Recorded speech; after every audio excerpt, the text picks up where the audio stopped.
আপনারা যদি কোনো ট্রেনকে ভালো করে লক্ষ্য করেন তাহলে ট্রেনের শেষে আপনারা একটা কাঁটা চিহ্ন দেখতে পাবেন। কিন্তু এই কাঁটা চিহ্ন কেন দেওয়া থাকে এর মূল কারণ হলো সেটা বোঝাতে চাই যে ট্রেনের শেষ বগি। কিন্তু ট্রেনের শেষ বগি তো দেখলেই বোঝা যায়, এটা দেওয়ার কি দরকার? এটা আমাদের জন্য নয়, এটা স্টেশন মাস্টারের জন্য।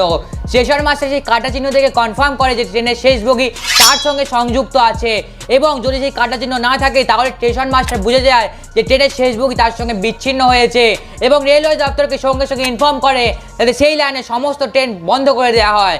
এটা অ্যাক্সিডেন্ট বাঁচানোর জন্যই করা হয়। রাত্রিবেলা তো কাঁটা চিহ্ন দেখা যায় না, তখন কি করা হয়?